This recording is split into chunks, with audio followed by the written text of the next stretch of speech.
It's your boy Chad Rye. We back, baby. Hey, welcome back to the #iAMWHOiAM podcast. I'm trying to get situated in here, man, because I got a very special guest in here today. We still grinding. I met this gentleman as a kid. It was 5th grade, Miss Tidwell class. I met this gentleman. He was one of the coolest dudes I ever met, man. We clicked right. It was 3 of us. It was me, him, and another gentleman. That gentleman's gonna get on the podcast as well. We all clicked, all 3 of us. We clicked instant into the same thing, doing the same things, and we were just all August babies. Yeah, buddy. All 3 of us did, buddy.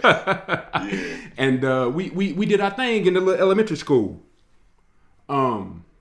And that's when my mom's got sick. I don't really talk about a lot of stuff like this on the podcast, but this is the year my mom's got sick and I got separated from them gentlemen.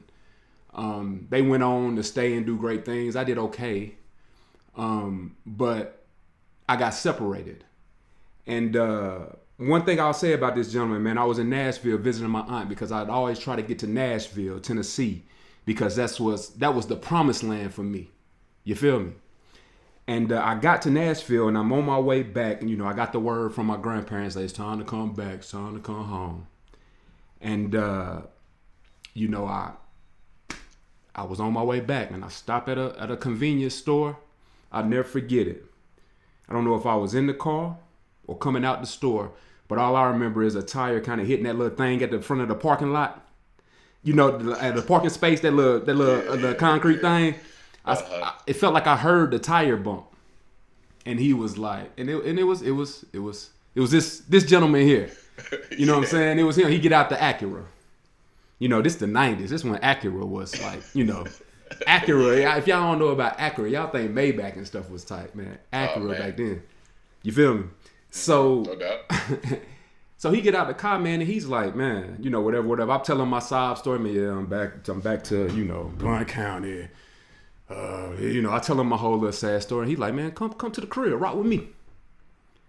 And I said, for real?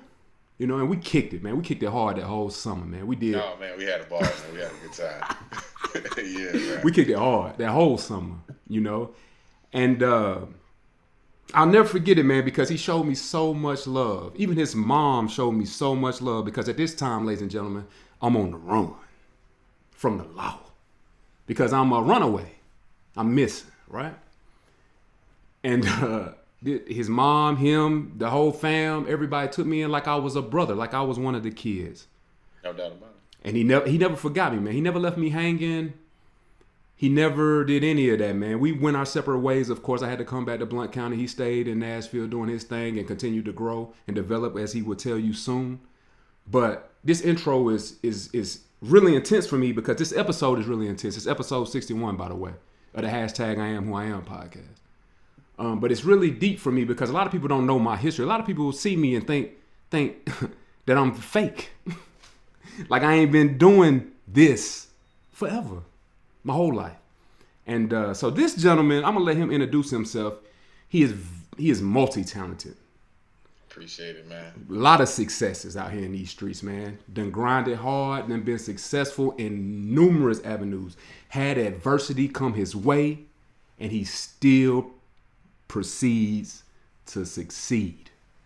So, if you don't care, Ken, folks, man, if you could introduce yourself. That was a hell of an introduction. I'm Kenneth Frazier, hailing out of Nashville, Tennessee, by way of Richmond, and I'm currently residing in the greater Washington, D.C. area.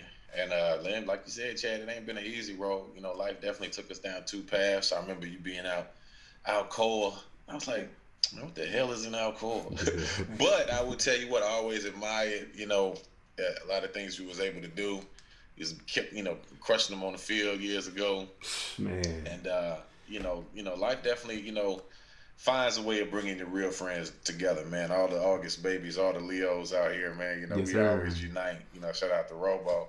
Yes, sir. Yes, sir. Yes, sir. And, it's just good to, reacclimate with an old friend, get reconnected, And yeah, man, would love to just share a little bit about my life, what I've been going through over the years, and just some of the things that has led to some of the minor successes that I've been able to accomplish. Ain't Because nothing minor about you, Ken folk. yeah, definitely been able to open up some doors for me and for my friends and loved ones along the way. And it's definitely been an interesting road, a very long road, man.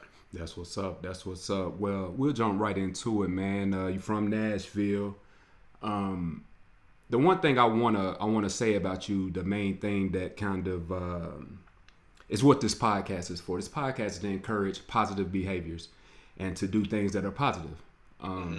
And me and you both kind of, not no kind of, me and you both was in the streets at a time, and we chose things to do things that weren't right, but at the time felt so good, man. It felt right.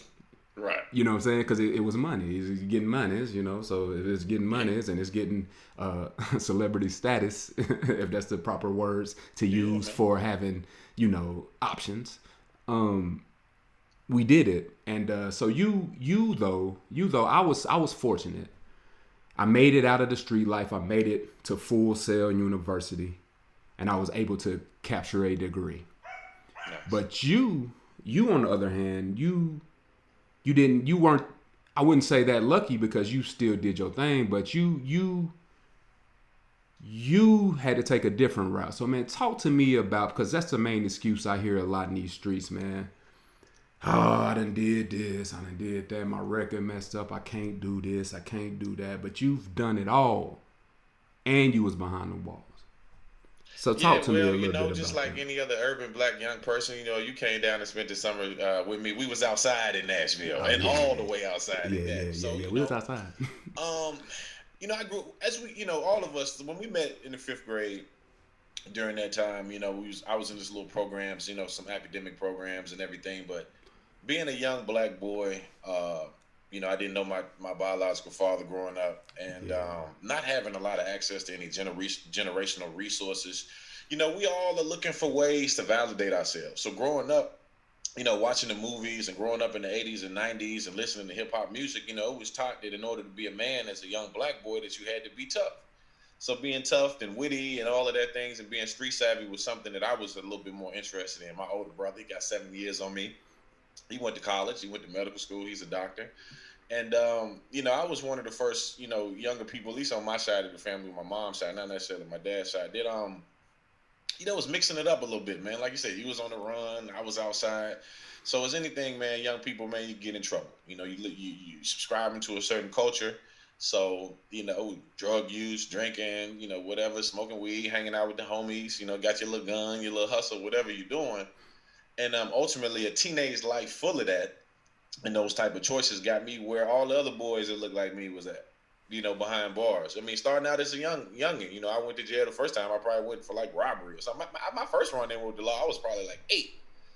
Wow. And yeah, mine was like early too, man. I ran into the law early, which was crazy. Yeah, I was. I had got into a fight out in a mixed neighborhood playing kickball with my homeboy. Me and my homeboy Michael Pillow was out there playing kickball, and the boy threw the N word out there real good, and we mixed it up. His mama came outside and chased us. Making a long story short, we was young kids, dealing with the criminal justice system at 8 and 9 years old over a fight in the neighborhood.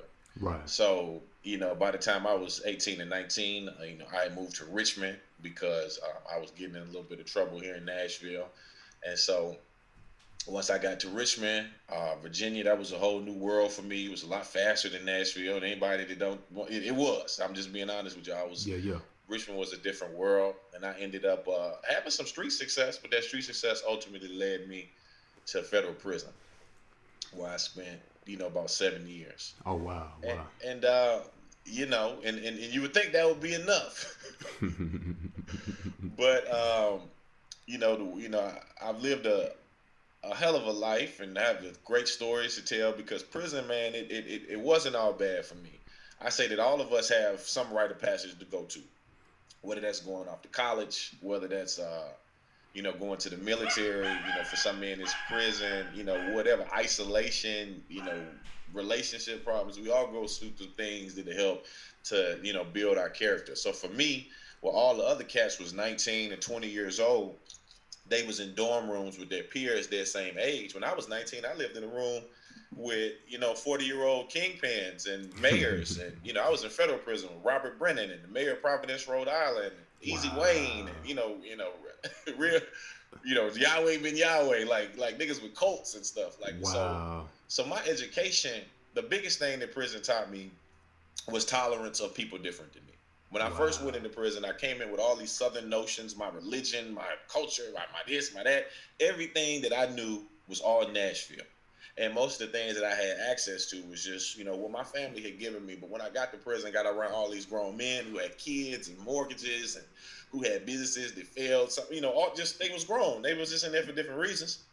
But me being 18, 19, I'm seeing these real adult men, these real adult problems. I just got an opportunity to get schooled and mentored by a lot of dudes who had learned from their mistakes and who knew where they went wrong. Right. And the messages a lot of them would give to me back then didn't necessarily always resonate with me, and not right offhand, because as young people, we still kind of buck and go against the grain. And so, I had all the old heads telling me to do the right thing, but shit, I also used to like to run with my peers, the cats my age, and we was mixing it up, doing whatever niggas do. But I say all of that to say that regardless what life handed me, I was able to kind of overcome a lot of that. Now, coming home, man, was a different set of problems, because I had no idea that after doing all of that time that I still had to do time on the street, because there's so many things. Man, say that again, man. That's hard, man. That's hard. You had to do time on the streets too when you get home. More time. Yeah, I'm still paying the penalties for my 18-year-old life. Meaning, like, if I want to go live in an apartment complex, right?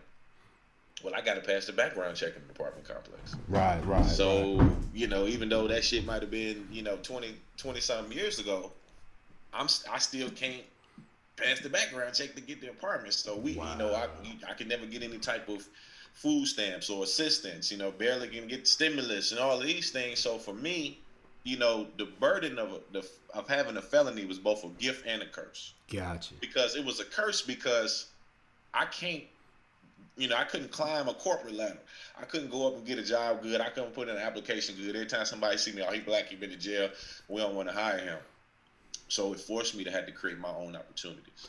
Gotcha. And so now, whereas a guy might be making a salary somewhere, well, that's his ceiling for that year. As an entrepreneur, I'm going to make whatever I work for. So I don't have a ceiling, and I have a level of freedom with my time that allows me to, spend time with my son and travel and do some of the things that I want to do. So, but it was a lot of years in between that young kid that was sitting in federal prison versus, the person that, the businessman that I am today. Right. And so I was just having a phone call right before this podcast with a good buddy of mine. And a lot of my friends, man, were athletes. We all were. You were too. I'm still an athlete, but some form of athlete, right? Yes, sir. And we all had like these big dreams of being in these professional leagues, man. And I think that I was the musician of the group, even though I am an athlete. Music was my thing. I play the piano, I sing. Y'all can see the equipment behind me. Yeah, I'm a musician, and my Instagram name is Keys Open Doors because the keys opened up a lot of doors for me throughout my life. Playing piano and singing and stuff like that is kind of the reason why I am who I am today. But man, oh man, did a lot of us spend a lot of time chasing entertainment. Yeah, like, entertainment. Black people can shoot a basketball. Oh, you can shoot a basketball. We can run football. We can sing. We can play the piano, guitar. We can dance around the stage. But we've been playing the fiddle since we was on the plantation. So for me, I had to come to a realization that as talented as I am in music or as great as I am as an athlete, there's so many other things that Black people can do, and there's so many other ways that we can contribute. Wow. And I didn't feel like I was contributing to a lot of the youngins that was following me and a lot of the kids that looked up to me when I was running around in the streets. I didn't feel like I was making a huge contribution as a rapper and as a musician. I just didn't. I felt like the energy I was putting in the ethos was leading niggas to penitentiary. Like I remember one time I got into some trouble at Petersburg, FCI Petersburg. So they were shipping me from FBI Petersburg to FCI Manchester in Kentucky. And I sat in the hole for 9 fucking months. So any nigga that can talk about, I'm sitting on quarantine, nigga, I sat in the hole for 9 months. What are you talking about? Like the hole. Wow. Like for 9 whole months. Not 9 days, not 9 hours, nigga, 9 months. And after my 9 months of consignment, I'm on the bus. Now I'd already been in for a minute by now, so I'm an OG. Yeah. There's some young dudes on the bus. They just coming in. They got a fresh 40. They going to Big Sandy, the USP Big Sandy. Any Okay. niggas been in the feds, y'all know Yeah. about Big Sandy in Kentucky. It's a gladiator school. Oh, wow. So they going Yeah, up I there don't with know a nothing fresh about 40, about to get their heads chopped off. And all they could talk about was how Young Jeezy's music had them out there selling all the bricks in the world. Wow. And I'm sitting there thinking, y'all niggas in here from listening to Jeezy? You know what I mean? And I had to reevaluate myself, you know what I'm saying, to figure out, well, what was I listening to on the way in there? Wow. You know, what was that gangster music that was keeping me motivated? Because as a musician, it was at Hot Boys. Of course it was the Hot Boys. BG, look, Turk, all them cats. Oh man, they was my anthems growing up. All that masterpiece stuff. Yeah. All that old No Limit, but particularly BG. Yeah. Like, you couldn't have told me I wasn't Chopper City in the ghetto. You know what I'm saying? Like, yes, Chopper sir. City, Cash Money in the Army, Yeah. Navy, all of that. You couldn't tell me. Soldier Slim. Yes, so sir. Come on, man. Don't do that. I give you a New Orleans. Yeah, I already know. I already know. I was just trying to tell the people. Yeah, man. So, and that's what we used to grow up doing, man. We grew up, man, kicking it, thugging it, hanging out, having a good time. Yeah, having a great time, man. What cats do, but good dudes, man. And I'm glad to reconnect and look forward to the future, man, and some of the bright opportunities, man, because we, as brothers, man, got to do way more together, so that the kids can see what we're doing, man. Yeah, and that's that is the main reason I keep doing it. My daughter was doing a project, and she had my podcast thumbnail on the project, and she said her dream was to one day be able to beat my dad. And then she had a picture of my podcast title or thumbnail and said, "That's my dad." And that let me know that they're watching, and that's why I couldn't quit. Even though, with this podcast, it's the toughest grind. The internet grind is the toughest grind I've ever attempted. It's so subjective, and then the people that know me don't support like I feel like they should, and they don't owe me no support or anything like that. But it's just the fact that you would listen to Joe Smo say something about whatever. Like I saw a friend of mine on the internet share a podcast, and I'm thinking to myself, dang man, like I've been dropping podcast clips like hotcakes, and you ain't shared one of mine. But since this one got 1 million views, so yeah, that's the best one. And that's kind of stuff is frustrating. And then I heard you mention too about the corporate ladder. Just because you went to prison doesn't mean you're not black trying to climb the corporate ladder. I tried that junk for almost 20 years, man. And now I wouldn't even, you get very little energy from me because there's no benefit in it.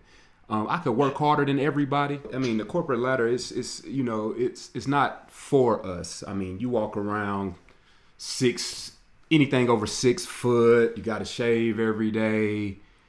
They look at you like you crazy. Absolutely. They look at you like you crazy. You just don't fit in. So, my buddy Richard Taylor, man, one of my best guys, man. That's my right hand man. He we talk a lot about not getting support from your own community. Most of the projects that I work on with my different businesses, it's not our community that gives us support. It ain't necessarily your friends. It ain't your family, because we kind of grew up in a generation where we're not as free with social media as kids are. Mm-hmm. Kids, they're just so free with it. It's just a part of something that it was when they grew up. For us, we grew up without it, so it's a little bit more personal for us and for our peers.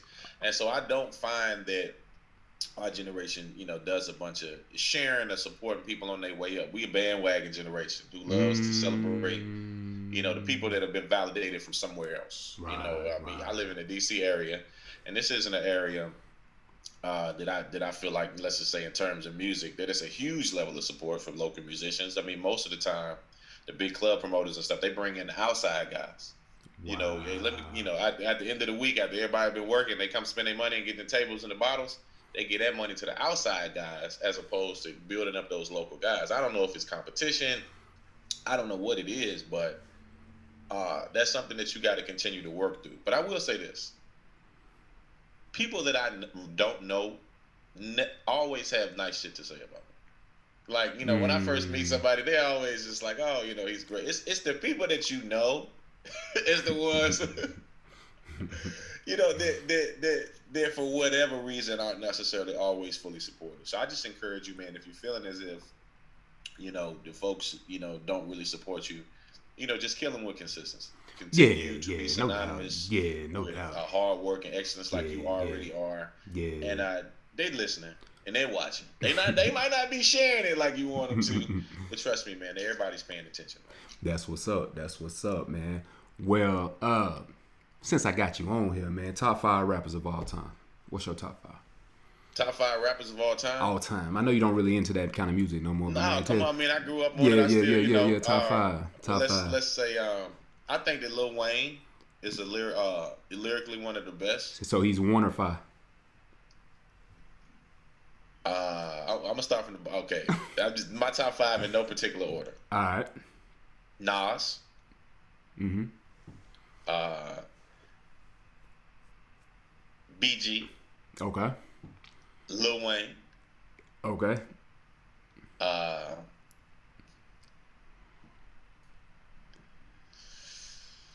Scarface. Ooh. All right. And Cameron. Wow. Where does Cameron? This is my 5. Right? Where? Yeah, it's your 5. Only your 5. So where does Cameron? Well, I just want to know where Cameron is in that mix. Is he 3, 1, or 5? 5. He's 5. Okay. Yeah, he's number 5. I do like This Cameron is my favorite. I don't know if they like the top 5, but I'm telling you, my favorite. And Master P is a close 6. Master P. Everybody give me a hard time. He my favorite. He number 1 on my list. I wanted him to be in my top 5. I'm not gonna lie about it. Yeah, he number 1 on my list, man. I mean, okay. So the explanation behind it. I didn't grow up listening to Tupac a lot.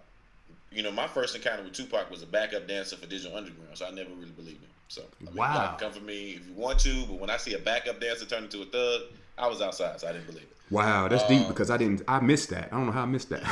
He's backup dancer. Biggie Small, and so Jay-Z. Here's the narrative on Jay-Z. We're from Nashville. Yeah, who listens to Jay-Z? Yeah, who does? I'm glad you said it. Who listens to Jay-Z? That's not a thing. That didn't become. So I didn't even listen to Nas till I got to Richmond. When I got to Richmond, Stillmatic came out. Okay. But got yourself Ether and all that. Yeah. Oh man, I had that whole album. I used to bump that every day. That was my jam. So and then Cameron, he was just a gimmick to me. He had pink fur and he got some bars. I like that song Ohio. Yeah, I mean he had some swag. Yeah, he had some heat. But now, if you ask me like who I would bump now, St. John. I'm a huge fan of St. John. Okay. He's a dog. He's got Roses and a couple of those songs. He's pretty nice. Check him out when you get a chance. Okay. If I'm working out, I might get a little what's that kid's name? The same Body Catchers. Yeah, I don't even know. YNE Chopper. Oh yeah. I heard one of his songs pop up on my playlist. Pooh Shiesty, Moneybag Yo, all the cats Moneybag snapping, they Moneybag doing their thing, yeah. Key Glock, Dolph, boy, Young Dolph. So I mean, I don't spend a considerable amount of time listening to that type of music, but I shout out the Memphis rappers. Yeah, that's what's up. Well, talk to me about like, so coming out of prison, I know you walking around these streets, not feeling like you got a lot of opportunity, or I don't really know how you were feeling, but. It seems like a lot of opportunities weren't spent your way, and then you just jump off the ledge, man, and go head first and work on your own stuff. So, man, talk to me about like kind of that process, and then the confidence, because that takes a lot of confidence just to put the house on yourself when you feel like the house may be burning. Well, I got to give credit to my brother. I got a brother. When I got out of prison, I decided to come to D.C. because he lived here. Yeah. And I think that he helped me establish some confidence, especially socially. He was locked into his career, so it wasn't a lot he could really do for me business wise. And I mean, he worked at a hospital, so it wasn't necessary. He couldn't necessarily give me a job, but I think that he did give me the confidence to start interacting with people. And because he was a socialite and kind of already was established in the social scene, at least I had an end somewhere. So, when I was in a halfway house when I first got out of prison, in a Hope Village halfway house in Southeast DC. I used to have to take the bus, and there was a lot of rules. You couldn't leave, you couldn't get visitors, a lot of things. And they didn't let me out until I got a job. It was crazy because the first job I got coming home from prison was working for Obama. It was 2008, and I got a job working as a canvasser for the Obama campaign. And I did so well as a canvasser, I got moved up to a project manager, a field manager for the DuPont Circle office, man, and I worked that job all the way through him being president. Then when they pulled me into the office one day and was like, Mr. Frazier, we found out that you had a felony, you can't work for us. And so Wow. it was cool how I kind of got the job, because I went and interviewed for the DNC job because the crack law changed and I got out. They told me I couldn't get hired. They told me no because of my record. Right, but right. I also, the person who told me no, I also overheard her say that was her last day there, and in the morning she was transferring somewhere out in the Midwest. I was like, well, shit, she the only motherfucker that told me no, and she ain't gonna be here tomorrow, so I'm just coming back. So I came back the next day and started working as if she had gave me the job. Yes, sir. And worked that. Now, afterwards, I was pissed about that, man. I'm like, oh, they done fired me. Excuse my language. Yeah. Nah, you good. You good. F the whole thing. Right? Yeah. And, but then my homeboy gave me a job as a personal trainer. Along the campaign trail, I met a guy named Gerald Davis, man. Gerald Davis proved to be one of the smartest men I ever met. Wow. He was a personal trainer, man, but so much more, man. He was a gifted man in life and philosophy and just all these other things. So yeah. He was like, so I worked for him for many years, for a little while, and got to learn business, because he was a black-owned entrepreneur that was out there, and he was, he wasn't the greatest businessman of all time, but I learned some stuff from Gerald, man, and he taught me, what hard work looked like. But just like anybody else, man, I'm training, I'm getting up every day teaching boot camp classes at 6 o'clock in the morning. But like the music and the entertainment and that part of me is still like, I'm a musician, bro. I couldn't escape it. So ultimately, man, I kind of segue out of being a trainer back into like full time trying to pursue my music career. Wow. Wow. Well, I know you got some credits on some stuff. Talk to me a little bit about kind of how you made it. Play keys, man. I had the opportunity to play keys and being, Tiana Taylor, Tone P, which had me on a whole bunch of stuff with Wale, and a whole bunch of other artists. I've got to play keys and do some stuff, some projects with Jill Scott. Wow.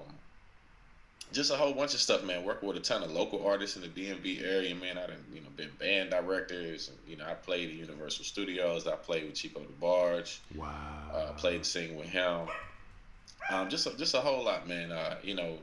Being in the DMV was kind of cool, man, because being a pianist and being a singer when I got here, they embraced me, and I got to meet a lot of cool producers. Chucky Thompson was one of the first guys I got to work with. Chucky Thompson was signed to Bad Boys to produce. He produced all the Faith Evans' old stuff and Biggie Smalls' old stuff. Yeah. Chucky's a renowned. I met Rich Harrison, who made like A. Marie's One Thing, Beyonce Crazy in Love.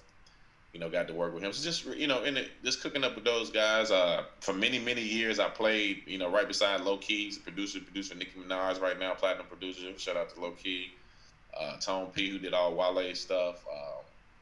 Just a ton of cats, man. I just been blessed, man, to just kind of be relevant in the music industry, then kind of segue that into a little bit of like film and acting. That's kind of the current space I'm in right now.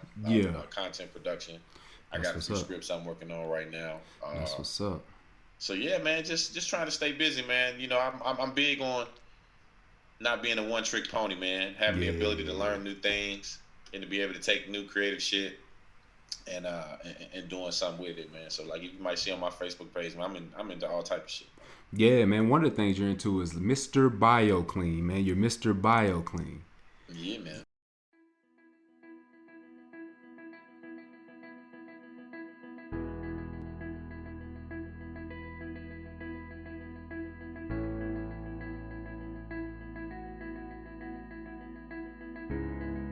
So we're going to do a twofold remediation here. We'll be doing electrostatic disinfection and also UV light disinfection for the sensitive materials like keyboards, credit card reader machines. As you can see, UV light is an amazing, brilliant way to disinfect, and it'll also leave your electronics safe.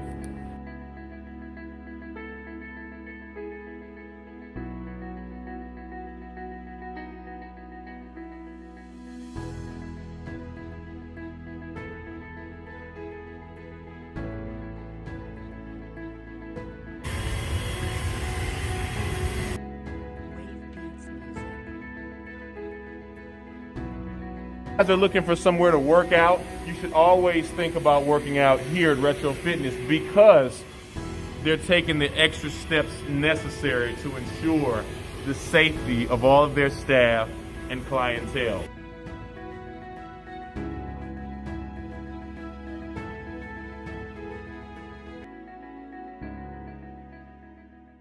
Talk to me about that, man. Like, how in the world did you segue from the studio to cleaning up these people mess, man? Well, really, man, it's Or sanitizing they mess, should I say? I'm yeah. sorry. Shout out to my business partner, my right hand man, Richard Taylor. Like, we stay ready to go on any business idea. Me and him every day, we chopping it up, man. We got so many. We done got more $1 million business ideas we threw away than most people can just think of. Like, this is my guy. So we just stay ready. You know, we always talking about what's going on. Like right now, we even got some stuff cooking up, man. That could, but I think, you know, we had just produced a Christmas special for the Office of Cable Television.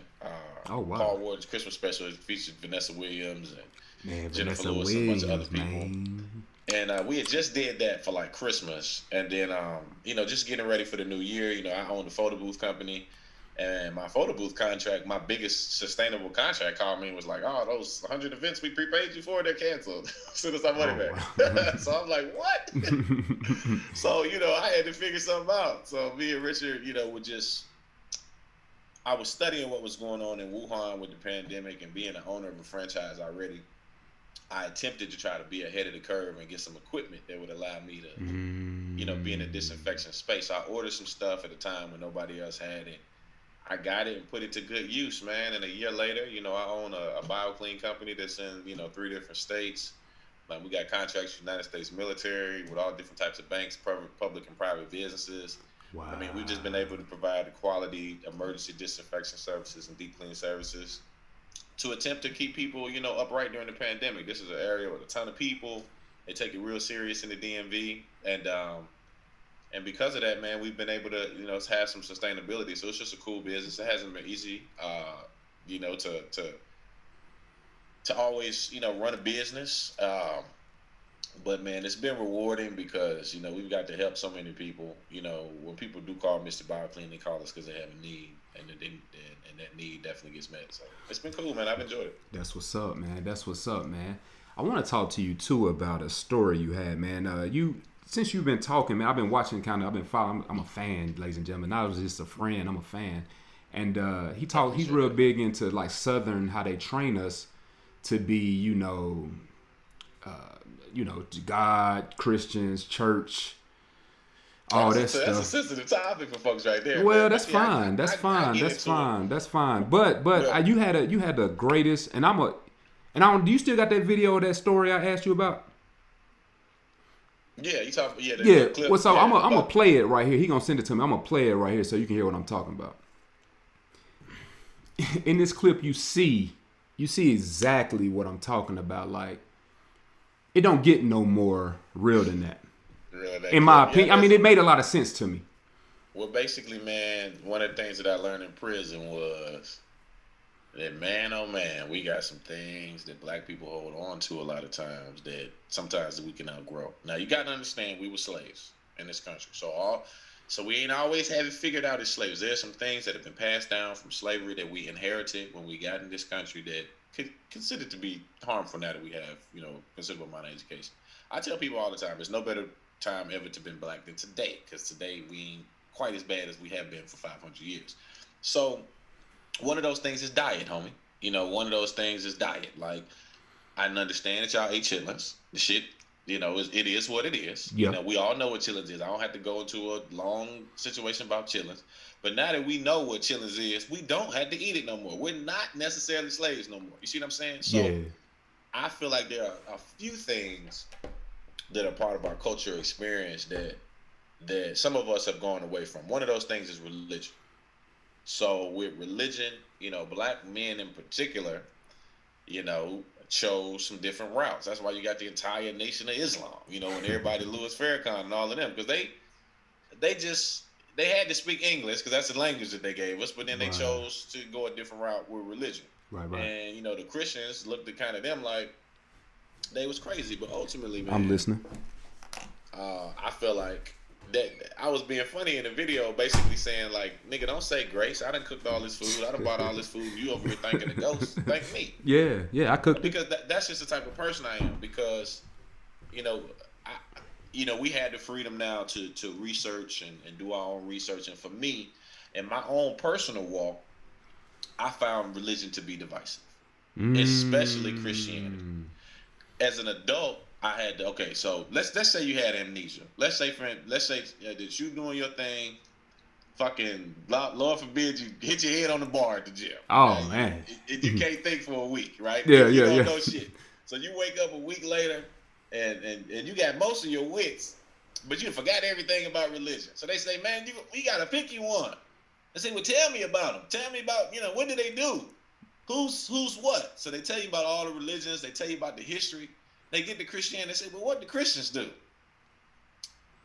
Oh, well, the Christians, they started a, 1,000-year war with the Muslims, and then they went on and they killed all the Indians, and then they enslaved the Africans, and they was burning witches and burning the women and calling them witches. And then they burning crosses in the yard, and they was the Ku Klux Klan. Then they went to Hiroshima and dropped the atom bomb and killed 300,000 people, and then went to Nagasaki and killed another 100-some thousand people. And they currently go take your oil and blow your country up and send a drone strike over there to you and all that. I said, well, man, that sound like some bad dudes, huh?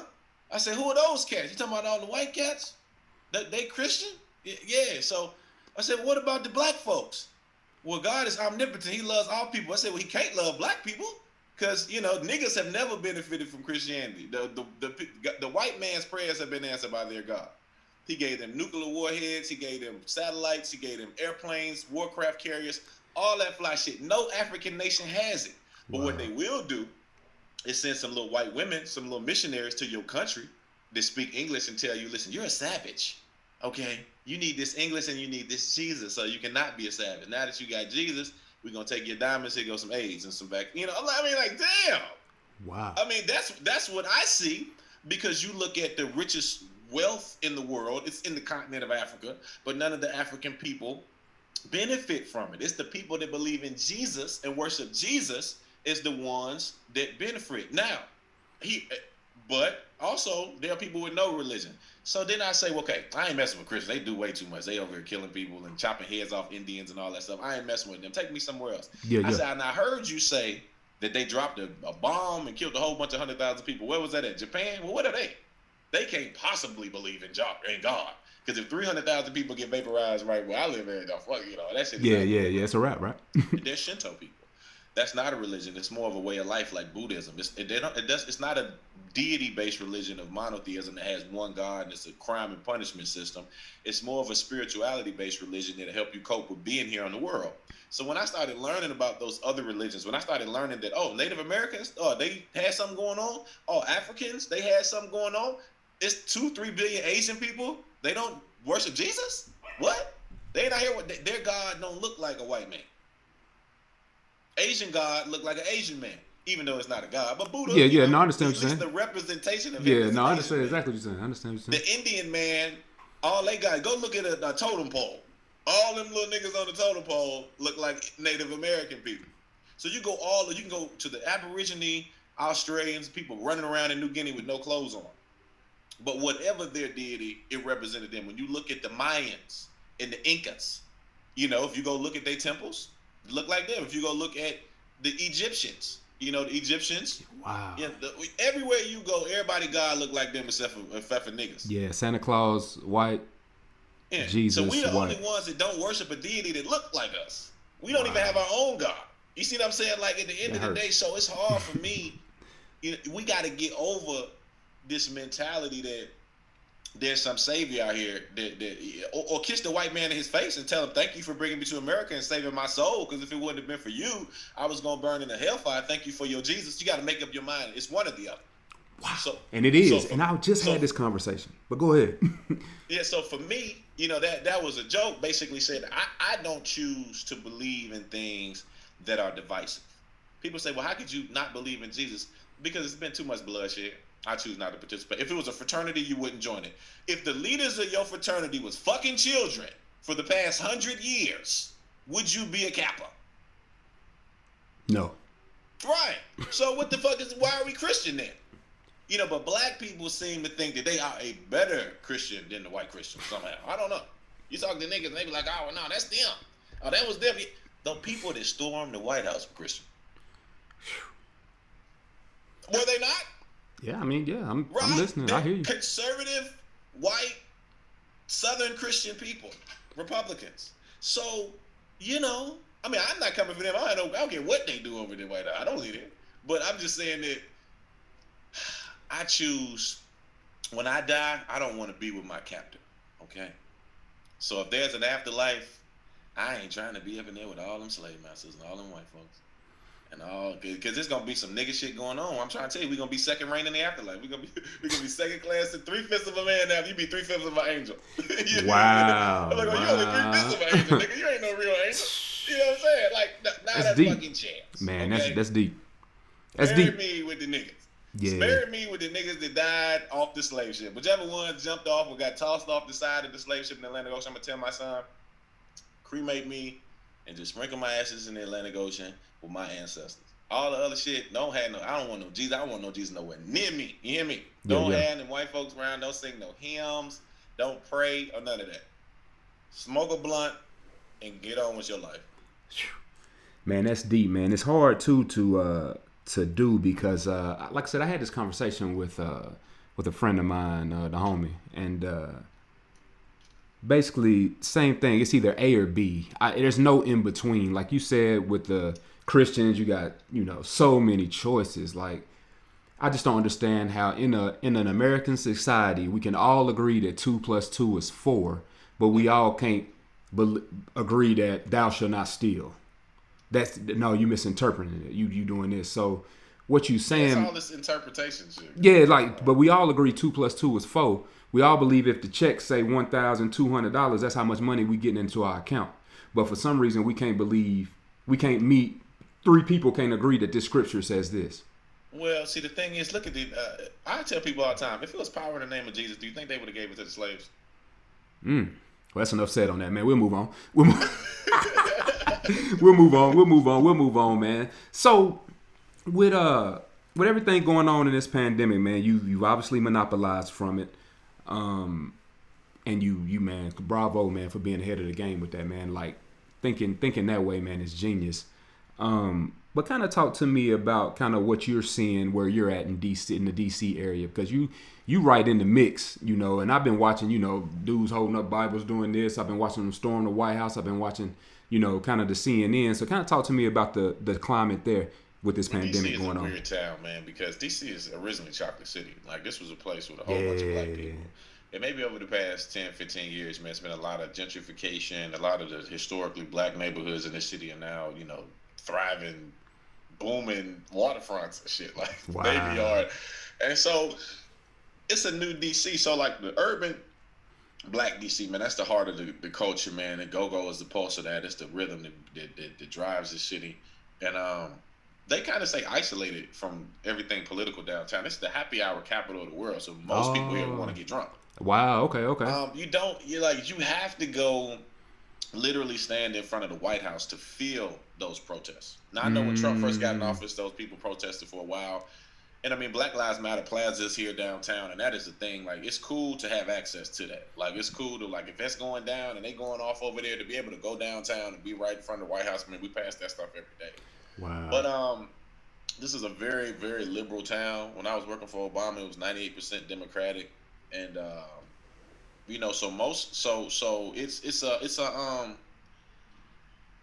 it's a town that a lot of men complain about dating here because, you know what I'm saying, the women got a lot of masculine energy here. They make a whole bunch of money. They real smart. They all got government jobs and stuff. And so, they don't need you for shit. They'll compartmentalize you. Dude, man, that's spreading everywhere. That's like the coronavirus. Yeah, that's like the coronavirus. Yeah, that's spreading everywhere, big dog. Hold on, what just happened? So, but DC, man, it's a cool town, but the pandemic got it like a ghost town, because it was so vibrant with the social scene, and now the social scene is slowed down a little bit. But it's cold out here. I probably won't be here forever. I've been out here now for about 12 years. But man, it's a cool place, man. It's a lot of opportunities here. It's good for black business. I met a guy since I've been here named Rodney P. Hunt. He was the first black person that was awarded $1 billion from the United States government in the government contract. Oh wow. So that opened up. I used to be at his $24 million mansion. He had indoor, outdoor pools, full court basketball, gym. I mean, just ridiculous. Yeah. And so, man, this is my friend. This is my man. Shout out to Rodney. And so, I met him, and he's the hood as I am. Probably way worse. Like, yeah. But to meet, black people that come from humble beginnings that have, reached, heights of success, and to see their humility and to see that they still struggle with real life problems and got drug addictions and marital problems and all this stuff. Yeah. It just it's inspiring, to see, that you can have it if you work for it. That's what's up, man. That's good to hear because where I'm at, man, it don't feel like if you my color, if you work hard, it's ever gonna pay off. And I think it's that way for any color. I don't want to put a color on that, but it's really hard, man. It's really slow motion, man, and it's really tough, man. It's really tough. So that's dope, man. That's dope. Well, man, I tell folks all the time, man, if you live in Detroit, nigga, that's your fault. It's cold in motherfucking Detroit, nigga. You ain't gotta stay there forever. I mean, I know. I hate to say it, but hey, no, it's real, man. That's real. In life, man, I noticed that if you want real change, you gotta change. Like even before Mr. BioClean, like I separated from my kid's mom, and that wasn't an easy time for me because I was used to be in the house with my kid every day and shit. So I decided to keep the crib. So she moved out. I stayed at the house, and I was miserable in there by myself, man. I was in there. I'd lived with her for 8 years, and having to clean up all the fucking time. Yeah, I hear you. I mean, it was terrible. But I tell you what, man. It's at some point, man. After being in the slump for about a year, man, I said, man, I gotta get out of here, man. I'm moving back to Nashville. I don't know if y'all see me on Facebook. I'm good. I'm in Nashville. But I moved in with my brother, and man, a new scenery, and just looking at different folks every day and talking, having different conversations. It definitely played a lot of part in my own personal self-esteem and my own self-confidence. And just, if you want change in life, you got to, like, physically change. You can't, like, do the same shit and expect anything to go any different. So, I just encourage you, man, you're doing a great thing. Keep doing great. And even with the odds against you, man, just, kick the door down, man. Oh, yeah, man. Yeah, you know me, man. Kick them motherfuckers, man. See, where that action, yeah, well, you already know. I'm very familiar. Well, yeah, I definitely don't want to keep you all night, man. I really want to thank you for getting on. I think I said this was episode 61 in the beginning. It's actually 62. 62? Yeah, it's actually 62, and that's my bad. But man, I really want you, just before we get out of here, man, just to leave somebody with something, man. They may be dealing with something, man. They may have just came home. They back to getting money, stacks this taller, big as this room, stacks everywhere.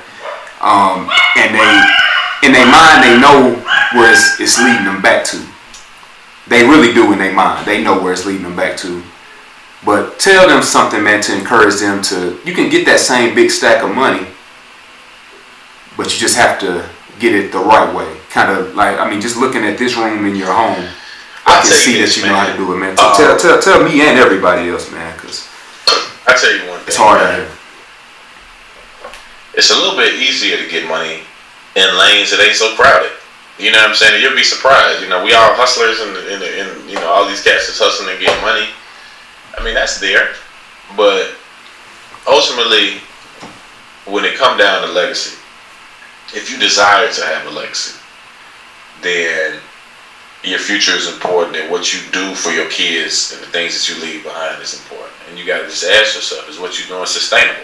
Can you get credit with that shit? Can you go buy a house with it? It's really against the law for right now. So they're gonna put a lot of restrictions on you. Just understand that all that shit that you want would be way easier to get if you go legit. Bro, listen. I got less money than I had when I was a drug dealer. When I drive a Porsche, I travel, do whatever I want to go, because as a drug dealer, I had to go pay $120,000 for a Porsche cash for the one I drive. Shit, I just leased the joint for like $1,500 a month. I'm just being honest with you. Yeah. But because I got credit and I got a couple businesses and I have a bank account and all these other things, so man, I would just say have balance. Like, don't limit yourself. You got a ceiling as a hustler. Wow. And why would you put your ceiling as Pablo Escobar? Why wouldn't it be Elon Musk? Like, ultimately, like, don't put a cap on yourself, because if you only think that you a street nigga, that's where you're gonna live at. And for the girls that only date street niggas, that's where you're gonna live at. If you want anything outside of the street, then you have to put in some work outside the street. That's what's up, man. That's what's up, man. That's what's up. I appreciate you telling us that, because that's it's hard in the beginning. Like I'm telling y'all this podcast. It's hard in the end. It's hard every day. This shit ain't no cakewalk. I'm trying to tell you, nigga, it's not easy. But bro, listen though, this is the thing, man. If I had one advice to give, Yeah, give it. To anybody in the world, it would be to pay attention to your daily habits. Because man, you'd be surprised what a day can do. Like you got a job, right? Yeah. So you work for 8 hours. Yeah. And 8 hours at the end of the week, that's 40 hours. You don't work for 40 hours in that week, which is cool. But at the end of that 40 hours, you know, the only finite real thing that you have done is some work-related shit, and you get a paycheck. Now, out of that 40, let's say you subtract, I don't know, out of 40 hours, you take for 5 of that hours for yourself, you just do a Rosetta Stone. Now, at the end of that 40-hour month, you get a check. But at the end of them Rosetta Stone, those 5 hours, you know a new language. So you've made yourself more valuable. You made yourself more marketable. So imagine if you didn't spend 40 hours on somebody else's dreams, but you spent those 40 hours on your own dreams and developing your own self. So for me, in prison, I didn't get to go work for no whole bunch of people and build their dreams and build their legacy. I was in there doing things to develop myself. So I came out of that motherfucker as a trainer. I knew I played the piano, the guitar, the drums. I could write, I could sing, I could do all type of stuff because I had the time to develop myself. And now, my brother told me yesterday, man, you always continue your education. I'm always taking certification classes. I was just in Florida getting some new certification to be able to drive yachts on the ocean. But then my ability to learn, my ability to have daily habits that ultimately get me where I want to go. You work out. You understand that an hour worth of working out versus a person that doesn't work out, you're getting more gains for yourself. Yeah. You probably get more gains in the gym than you do at your job. Oh yeah, Chan Rob gains. We're everywhere. Yeah. Yeah. So I just say, never think that you know it all. Never think that you got it all. If you work 40 hours for somebody else, put some work in for yourself. Whatever that work is. If you can go sit there and clock in for somebody else's dream, then you can spend 1 hour a week on your own project. And I know you already do that, but I'm just saying to everybody else that I'm talking to, if you need to balance it. If you can spend 40 hours with somebody else, then you need to do the same 40 for yourself. But I know that's where I'm struggling. That's where I'm struggling. Yeah, that's where I'm struggling. I know we got bills to pay. Yeah, but man, I just encourage you to keep building on what you started. That's what's up. And get some different daily habits. One of them things that you like to do, man, cut that shit out your life and replace it with some shit that you need to do. You said something there. Yeah. Well, let's end on a positive note, man. I heard you we was talking earlier, man, when I was getting them to get on the podcast. Thank you again, man, for getting on, man. I really think you dropped some game on them, man, and that's hard, man. I think somebody, myself included, needed to hear it, so I hope somebody else did. But you a member of a boat club? What is that, man? Like, what is a boat club? Oh man, so because I see you driving. So if you check out his Facebook, cause he always on the boat, just chilling in different cities, different beaches, different lakes, different oceans. So how I learned how to even be on a boat is I joined a boat club. They in like 170 cities, got 170 locations all over the world. Wow. And part of the membership is training. So they'll train you how to drive it. You can go and just basically reserve. It's like a car share program. You just pull up, reserve one. You can get like a yacht for cruising. You can get a fishing boat for fishing. You can get a, like a pontoon boat for partying and drinking. So I just, I take advantage of all the resources that are available to me, man. My homie was telling me the other day, like, oh, that's some white people shit.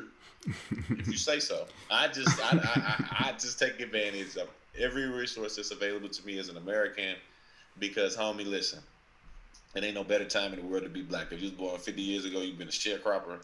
Understand, you live in a world with the LeBron James, and Oprah Winfrey, and Michael Jordan, and Robert Smith. I go on and on and on about the great blacks and what they're accomplishing right now, all the way up to the White House. So, and knowing that, don't waste the opportunity that you have that your family didn't have. And on a positive note, man, somebody come join me on the water, man. Don't let me be the only nigga. Big Trump boats out there. Yeah, man. Hey, I'm on my way, man. We gonna get out down there and we're gonna play with them boats, man, and see what's happening, man. But again, man, I really appreciate you jumping on the podcast. If you want to, man, tell them where they can find you. If they was curious to know more about Mr. Kenneth Frazier, Kenny on the keys. Well, my personal life, man, I keep that to myself, but definitely support my business, www.mrbowclean.com. I'm Keys Open Doors on the gram, but I do have a private page. Man, but just be looking out, man, just for any of the content that we got coming out this year. I'm going to be doing some getting back to content creation. District Selfies is a photo booth company. If you need photo booth services, WDMV TV and District Digitals are media companies that we have that'll be providing a ton of work. I just when I got some new cameras today. So yeah, man, just check me out. Appreciate you having me.